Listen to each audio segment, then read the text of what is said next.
Marianne Vaatstra was a 16-year-old Frisian girl who was the youngest of her 5 siblings and grew up as a typical village girl in the Frisian Wooden region, enjoying music and singing. She had 2 brothers and 3 sisters, with her being 12 years younger than her youngest brother. Her father, Bouk Vaatstra, worked as a carpenter, while her mother, Maik Terpstra, was a normal housewife. Marianne attended elementary school in Veenklooster, de Vesterine, and later went to pursue lower secondary education in Damvoet, cycling there from her hometown. Starting at the age of 16, she sought independence by working part-time at a supermarket. Marianne had planned to attend a hairdressing school in Leeuwarden after completing her studies. She had many friends and occasionally went out on Saturdays in Veenklooster. Whenever she returned home by taxi, she insisted on being dropped off right at the door of her parental home because she was afraid of the dark. However, that was not the case on the night of May 1st, 1999, when Marianne, who had shown her love for Queen Beatrix by taking part in the Cheese Day festivities on the official birthday celebration day, was returning home from Kulum to her home in Svagvestin with her boyfriend Spencer and one of her friends, Wietse. Marianne, along with Spencer and Wietse, had covered most of the journey together, with Marianne riding along with them to the village of Boutenpost, until it was time to part ways and Marianne had to cover the remaining route alone. However, somewhere along the way hid a beast in the meadows, waiting for his prey to take the route leading to a certain disaster. And unfortunately, Marianne took that path, which never led her back to her home. As the sun rose, marking the start of May, Marianne's mother, who went to wake her up, did not find her on her bed, which caused panic in the house. Marianne's mother panicked and alerted everyone, including Marianne's brother Freddie, who remembered her mother dropping the bomb in the household. Marianne hasn't come home. Her family and friends rushed out to search for her. They found her around 11 a.m., assaulted and lifeless in a rural meadow next to a wooden bank at the height of the Kenningweg near Veenklooster, situated between Kulum and Svagvestin. Freddie remembered that horrifying scene, seeing as he saw his father and a police officer in the field, while his sister's body lay halfway between clothed and exposed, and his father saying, Girl, how cold you are." He also remembered how heartbroken they were on the way back to home, where all the siblings had been called. Freddie revealed how hard it was when they reached home and found their mother sitting on the couch with big questioning eyes, waiting for Marianne, as she had not known anything yet. When we told her, she fainted. However, he remained strong, as there were a lot of responsibilities for him as an elder brother. There was a lot to be arranged. Police, public prosecution service, friends, journalists, everyone wants to talk to you. You don't have time to grieve. Upon inspection, it was found out that Marianne had been assaulted both orally and vaginally, strangled with her bra, and then her throat was slit. A large number of DNA traces from an unidentified man were discovered on Marianne's body and clothing, and the news of this murder spread like wildfire through the newspapers on the coming Monday. Marianne was laid to rest on May 6th following a church service in Svagvestin carried by her siblings. The villagers helped the family that was going through such agonizing times by providing a space and forming a protective barrier around the funeral procession in order to shield the family from being filmed. Marianne's murder sparked deep emotions within Frisian and Dutch communities, sparking a collective sense of empathy towards the poor soul and her family. On May 7th, 1999, 20,000 individuals joined a silent march through Svagvestin to display a united effort of demanding scrutiny for Marianne's case. However, Marianne's murder introduced civil distrust following the crime, as residents of Kulum swiftly pointed fingers at individuals from the nearby asylum seekers centered in the Kulumerland region. The rumors about the murder method spread instantly, such as an attempt of murder with throats being slit, which had been inconsistent among the Dutch cultural norms. This sentiment echoed in various media outlets, including a column by Pim Fortuyn, who was working for Elsevier. The murder was regarded as that of a non-Western nature, and Marianne's murder led to assumptions that one of them was responsible for the murder. This led to an outbreak of rumors that amassed tensions, especially at the gates of asylum seekers, where numerous people bothered them, asking them for answers, while some even suggested confining all of such asylum seekers into the prison until one of them came out admitting to the crime. This widespread and persistent distrust of asylum seekers was followed by the maximum security at the center, and riot police were put out on standby in the subsequent weeks to put out potential clashes between the locals and refugees. This civil unrest triggered parliamentary inquiries and harsh scrutiny of law enforcement, the investigation departments, and the national media. On October 1999, during a municipal information session regarding the opening of a new center in town, residents erupted into riots, with Colmer youth even targeting the mayor with eggs. With such conditions of the state, one thing was made apparent: the case had taken a great leap, earning the potential to be one of the most high-profile criminal cases in the Netherlands. Consequently, the police started making extra efforts by narrowing down their suspects and arresting them. In late May 1999, a 32-year-old man from De Westerijn was initially arrested as a suspect in the murder case, but he was later released after his DNA didn't match the samples found at the crime scene. This marked the beginning of a series of 12 similar arrests and subsequent releases. By August 1999, the police who had hit the corner shifted their investigation towards the asylum seekers center near Cologne to find leads. Guards at the center reported that an Iraqi refugee had left on the night of the murder and had been missing ever since, which then began a new chase. The Interpol tracked him down in October in Istanbul, where he was arrested. But a controversy arose when an official from the Public Prosecution Service suggested that the arrest was made under political pressure, extending this case to a political landscape. Despite the suspicion, the Iraqi refugee was cleared of any involvement in the murder through DNA evidence. The police then decided to look closer at the crime scenes, which initiated a DNA sweep in December 1999, initially focusing on 170 men in the vicinity, with 162 of them cooperating. However, no matches were found, but according to the psychological profile of the suspect released by the investigators, it was firmly believed that the perpetrator was a white, Western European male residing within a 15-kilometer radius of the crime scene. Despite these efforts, the case came to a dead end, and it started going cold by 2001. But it was reopened once again before going cold again in 2002, and a final decision was made to proceed with the opening of an asylum seekers refuge at the planned location, despite local protests. However, Marianne's father never gave up strongly, believing that finding the perpetrator and bringing him to justice was essential for dealing with the loss. Therefore, he persistently applied pressure on the authorities and local government through the national media. Additionally, the television program, Peter R. de Vries, crime reporter, provided a lot of coverage of the case, exerting pressure and stopping the case from going cold.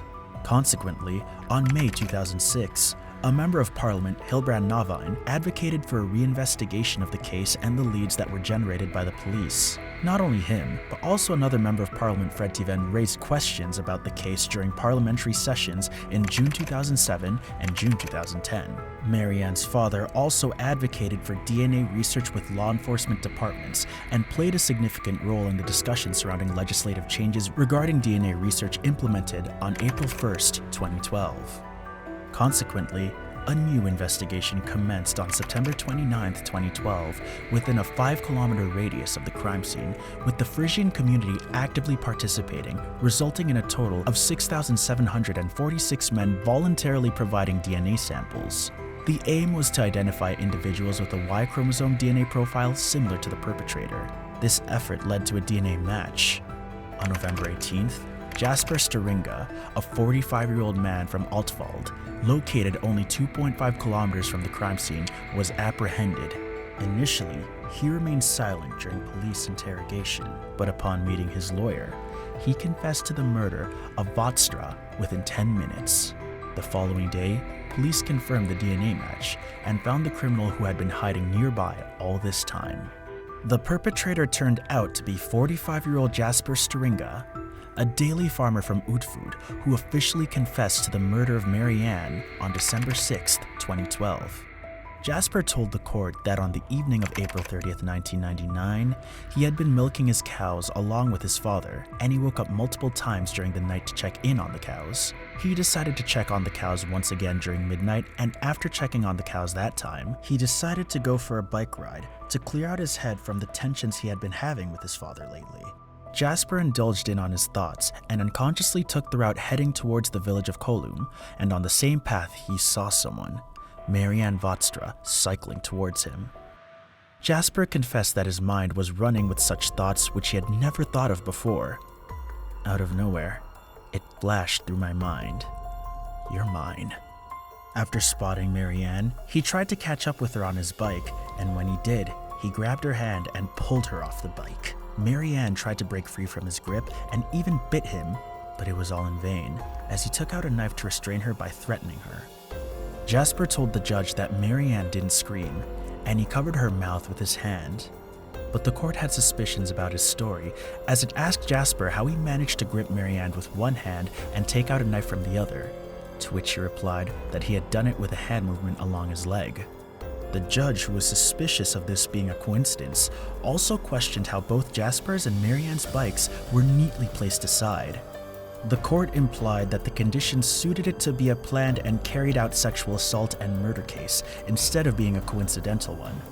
Jasper told the court that Marianne didn't try to break free because she was afraid of the knife held to her throat. He told the police that Marianne knew it would end badly for her. However, the judge still deemed the story implausible, as it would be difficult to handle two bikes with one hand while restraining a girl with the other hand and brandishing a knife. Jasper informed the psychologist that he placed the bikes meticulously to avoid drawing attention. Jasper said that he dragged Marianne into a field that lacked barbed wire fencing, and he had not premeditated the location, claiming it was purely coincidental that he encountered Marianne there. Despite this, the judge characterized the field as an unusual choice for such a crime, implying that all of the things Jasper had confessed were not coincidental, but pre-planned. Jasper wanted to have sex with Marianne, so he demanded that she take off her coat and satisfy him. After much resistance from Marianne, he pulled a knife and threatened her with it, assaulting Marianne first orally, and then ripping off her clothes and assaulting her vaginally.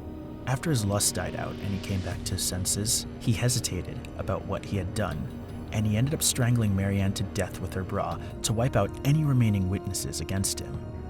Jasper confessed that after the strangulation, he could still hear Marianne breathing, so he decided to slit her throat by striking it thrice with his knife. I don't know where that thought came from, Jasper told the court on the first day of the hearing to outline the facts of the case. I've never had that thought before or since. My conscience switched off. I don't know how or why. Jasper confessed that he killed Marianne due to an act of panic when he realized the consequences of being caught for sexual assault. I just thought of my family and the discovery of what would happen after that. It all hit me at once. The only lead of the murder was a cigarette lighter discovered at the crime scene, purchased nearby, and containing a trace of the murderer's DNA. During the court proceedings, Jasper explained his decision to remain silent, expressing a desire to spare his young children from the ordeal of having their father in prison. In the last 13 years, I considered several times whether to go to the police, Jasper confessed during the trial, but everyone could see how much uproar the case had caused. I destroyed her family. I couldn't change that. I decided to spare my family the pain. My children were 5 and 8 years old at the time. Jasper had acknowledged that it was only a matter of time before his past caught up with him, and consequently, when the police were granted permission for an extensive DNA sweep, Jasper Stringa decided to provide a sample, understanding that his identification was inevitable, because his close relatives could also have led the police directly to him. Despite realizing that his exposure was unstoppable, he did not confess to the authorities directly. Instead, he waited for 6 months for the conclusive results, which arrived on the night of November 18, 2012. And on the same night, the police arrived at his farm in Altwald to arrest him for Vaatstra's murder. Consequently, on April 19, 2013, the Court of Northern Netherlands, located in Leeuwarden, sentenced Jasper to 18 years in prison for the sexual assault and murder of Marianne Vatra, committed on May 1, 1999. Marianne's death shattered the whole family into bits, never to be put together ever again. Her parents, siblings, and friends all had mourned for Marianne in their own ways. Her parents, after 44 years of marriage, drifted apart amidst their sorrow, unable to bridge the gap between them anymore. We still celebrated birthdays, says Freddie. Life went on somewhere, but it was always with a stab. Her mother, Mayek, started living in a smaller place further down the village and indulged herself in numerous hobbies to cope with her loss. Her father, Bauk, who kept seeking the media all those years, also found a certain peace. He's 81. starting to walk a little slower, but still sharp as a tack. "If I'm like that at that age, I'll take it," said Freddie. Freddie also found solace in fleeing, living in denial, as it became his coping mechanism after his little sister's death. He kept himself occupied constantly, working long hours, exhausting himself, and taking on additional responsibilities, like leading the football club, all to avoid confronting his thoughts. Sleep became elusive, and he grew indifferent, even driving under the influence, resulting in numerous consequences such as losing his driver's license, his marriage, his business collapsing, and having to sell his house, resorting to debt relief, and moving back in with his mother. Years of uncertainty followed, filled with unanswered questions about his sister's murderer and their motives, which, he explains, took a toll on his mental well-being. "I had an image of the perpetrator, a big, strong man. When I encountered men who fit that description on the street, in the pub, I would think, could it be him or him? Every time I read something, heard something on the news, a bike was stolen and a girl was assaulted, that thought kept coming back. Could it be him?" On September 25, 2004, a monument dedicated to Marianne Vaatstra was revealed in Svagvestein, designed by Hans Juta. The investigation into her murder marked the first large-scale DNA familial investigation in Dutch history. During the legal proceedings, Wilma Vaatstra, Marianne's sister, suggested that they refrain from referring to the case as the Marianne Vaatstra case, opting instead to always refer to her as Dear Marianne. On February 2013, Vaalk Vaatstra was honored with the annual Machiavelli Prize for his relentless advocacy for DNA research, which led to significant legislative changes. Later that year, crime author Simon Vaalk, commissioned by Marianne's father, penned a book titled Marianne Vaatstra, The Story of Her Murder, chronicling the case that gripped the Netherlands for 13 years.